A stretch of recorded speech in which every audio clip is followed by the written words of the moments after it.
defending Caitlin or defending the team, or how do you view just how it all? I view it as a flagrant foul. I'll ask about the game too. Yeah, well, I mean, you guys came for basketball. Yeah, Let's talk about basketball. Yeah. Come on now. What happens, exactly, when the sole cash cow in your league begins to seriously consider leaving?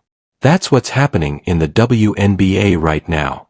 The face of your brand, the one who drives your ratings, merchandise sales, and mainstream relevance, becomes so tired of the obvious disrespect, dirty play, and biased officiating that she's ready to walk.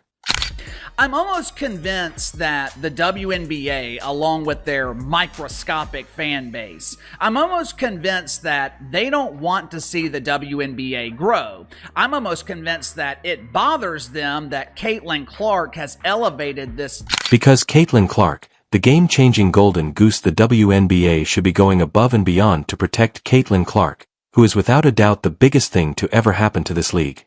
Don't believe it. Just look at the numbers. The media magnet is rumored to be done, not done with basketball, done with the WNBA, and after watching the last few games, you can't really blame her. Became the first rookie with at least 25 points, 5 assists, and 5 rebounds in a playoff game. That was Caitlin Clark. Became the 4th different rookie to play all 40 minutes in a playoff game. That was her. Ratings have increased by more than 200%. Because of Caitlin Clark, who isn't just a rookie but a revolution, the league has allowed her to be treated like a punching bag rather than a superstar. In recent months, networks have been moving MLB and even NBA Summer League games to give Caitlin Clark national primetime slots, and arena sellouts have become commonplace with jersey sales literally exploding. This was all game, folks. All game. Caitlin Clark and the Indiana Fever were getting checked. All game. The Indiana Fever were getting punked. All game. The referees let this physical style of basketball continue and continue and continue. Yes, that's correct. Each and every week when Clark is shoved, elbowed, checked across the face, or blindsided, the officials do little but nod and possibly call a foul if the action is so heinous that it goes viral online and results in a retroactive wrist slap. Sheldon. And what we saw in this Connecticut Sun game was JC Sheldon picking Caitlin Clark up full court. It was back to rookie year defensive strategies against Caitlin Clark. Guarding her full court, face guarding her, blitzing her on every single screen, double teaming her. Like that was the Connecticut Sun defensive strategy for Caitlin Clark, and JC Sheldon was in her face. And that's the issue. The league only takes action in response to fan outcry, not because it's the right thing to do, not because they want to safeguard their most valuable asset, but only because social media compels them to do so. Let's now discuss the most recent incident that ignited this whole controversy during the most recent match against the Sun. Not one but 2 filthy, harmful, and completely intolerable plays were directed at Clark. So as you guys can see here, JC Sheldon is guarding Caitlin Clark. She swipes her in the eyeball. Caitlin Clark nudges her off because JC stays in her face. And then Tina Charles runs over and is kind of wagging her finger in Caitlin Clark's face. And then Marina Mabrey comes out of nowhere and chucks her. The initial JCS before fans could even finish screaming about that one. Marina McBraw chose to go full linebacker and shoulder check Clark to the floor with no ball in play and no basketball action occurring. This wasn't physical defense. It was a hit job. Sheldon reached across Clark's face and delivered what can only be described as a mini eye gouge. You could see it on the replay. It was precise and totally unnecessary. Floor. Now let's watch this in slow motion. Here, JC Sheldon is guarding Caitlin, swipes her in the face. There's one. Going for the ball, swipes her in the eyeball. Caitlin's gonna have to start wearing goggles. And then Caitlin pushes her off of her, like, why are you still in my face? Marina Mabrey, bat out of hell, chucks Caitlin Clark. And why did the refs not eject anyone? Let it sink in, Clark.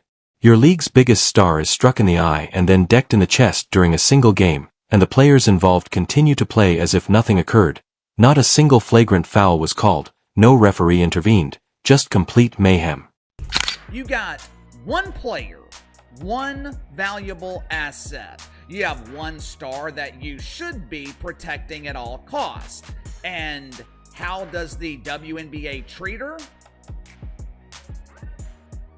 They constantly attack her, they poke her in the eye, then they take cheap shots when she's not. The woman who introduced women's basketball to millions of new fans is reportedly contemplating leaving the league entirely, not retiring, not taking a break, walking away from a WNBA that, quite frankly, has given her every reason to do so. That's when the rumor began, according to several insiders, team reporters, and even former players whispering the same thing. Clark is at her breaking point.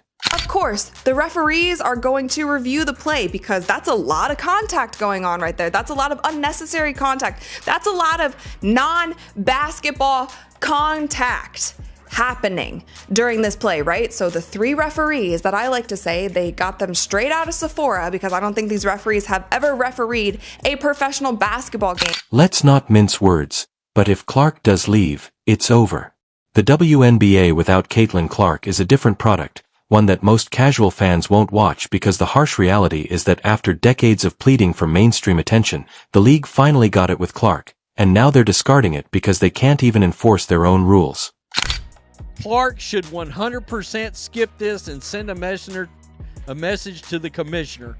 And that is about Caitlin Clark and the Indiana Fever take their first trip to the Commissioner's Cup Championship. What exacerbates it, it's one thing to miss a call, but it's quite another to continuously ignore Clark's flagrant fouls while calling her for ticky-tack offenses. On the other hand, the disparity is so glaring that it's almost comical when Clark is thrashed. The whistle remains silent when she breathes close to a defender foul. It's a joke. An uncomfortable and risky joke.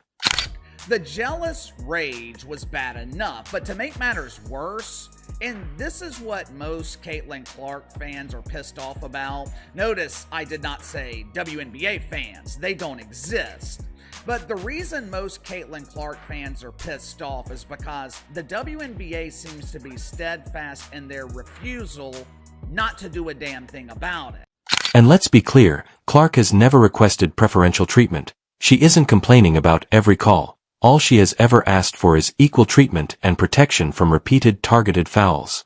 Instead, she is attacked and then teed up for asking for it. My reaction, I was losing it, and you guys were in chat like, what is going on? What is happening?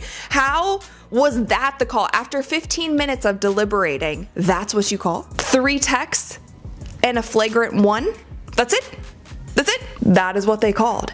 And it was so funny because on the broadcast, I'm not even sure who the male announcer was, but he was essentially like, what do you actually need to do to get ejected? And that leads us back to the worry, because if Clark even makes the threat to quit, the league will collapse, casual viewers will stop watching, and the players who have been attempting to make her look modest for the past few months will resume playing in front of 1,500 people in almost empty stadiums. Because this is the Caitlin Clark that we're talking about. 6 different league television partners set viewership records that year, her rookie year, for its highest viewed WNBA game. Do you know every one of those games included the Indiana Fever? Let's discuss the finances. It's no secret that the WNBA has been losing money for years. Outside investments have helped to keep them afloat, and the NBA's goodwill made Clark's presence a lifeline. People wanted to purchase a product all of a sudden, and now that product is thinking about removing itself from the shelf. Headline at USA Today. WNBA TV ratings down more than 50% since Caitlin Clark injury. But this is not me highlighting the huge embarrassing failure in the WNBA. This is not me pointing out that this league is absolutely useless without the Roo from Waterloo.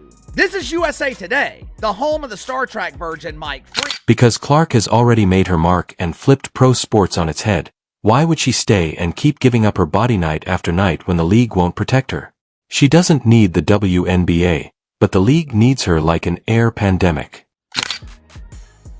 I hope Clark doesn't play. Fever should pack up, let the league fail. Obviously, they don't have her best interest at heart. It's a effing laughable. Sheldon Maybury were allowed to continue to play. And the fans are aware of it. They have been outspoken and incensed. The hashtag defend Clark is trending continuously.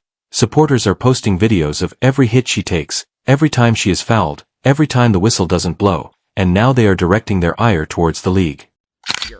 Pretend basketball players have come to the harsh realization that their precious turd of a league, it is irrelevant without Caitlin Clark. Prior to her injury, the Felines were averaging 1.8 million viewers. Since Caitlin Clark has been injured, the unknown supporting cast in Indiana, they have that number down to a cool 847,000. Networks and sponsors are anxious, and you can bet that there is a meeting taking place somewhere in the WNBA front office with one thing on the agenda. What should we do if Clark leaves? Other players are also beginning to voice their opinions. It was just part of the game. I think the refs had a lot to do with that. It was a build-up for a couple of years now of them just not protecting, the star player of the WNBA. And so at the end of the day, I'm going to protect my teammates. That's what I do. That's what I do. Cunningham, Sophie, one of Clark's fiercest defenders, literally went into bodyguard mode during the most recent game, initiating a verbal altercation with the opposing team after witnessing Clark commit yet another uncalled foul. The crowd applauded her off the court as if she were a hero for defending her teammate. Mention this, Marina Mabrey didn't get ejected for this. Marina Mabrey didn't get ejected for this at all. But Sophie Cunningham got thrown out for what she did. Sophie Cunningham got thrown out for what... Sophie defended herself by doing what the league wouldn't allow and what the referees wouldn't allow. Fans saw that Caitlin Clark's shirt sold out in a matter of hours, and she became a symbol of accountability and loyalty. In contrast, the officials stand by game after game while witnessing Clark be assaulted and doing nothing. This is dishonorable. Sophie Cunningham's jersey, oh yeah. Fever fans spend that bread, folks. Sophie Cunningham's jersey, out of stock. Look at that, no size in stock. A small, a medium, a large, an extra large, a double XL. You're gonna have to get one custom made. Sophie Cunningham stands up for Caitlin Clark, and overnight, her jerseys are selling like hotcakes. Sophie. What then occurs? Does the league intervene? Do the referees begin to call fouls? Or does the commissioner ultimately declare, this has gone too far? Because Caitlin Clark will go if they don't, and when she leaves, she will take the league's future, fans, ratings, and media attention with her. This is a warning, not just a rumor. Tell us what you think in the comments section, and don't forget to like, share, and subscribe. Thank you for watching, and we'll see you in the next one. Protect your players, protect your stars, protect your league, or watch it all fall apart.